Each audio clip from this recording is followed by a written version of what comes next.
ପିଲାମାନେ ଆଜି ଅଛି ପନିପରିବାର ନାଁ ଶିଖିବା ହେଲା।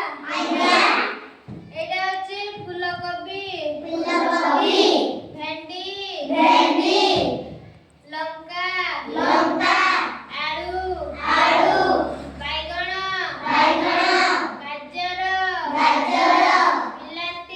ବିଲାତି, ଲାଉ, ଖମ୍ବ ଆଳୁ, ଆଉ ଏଇଟା ଅଛି ଲେମ୍ବୁ।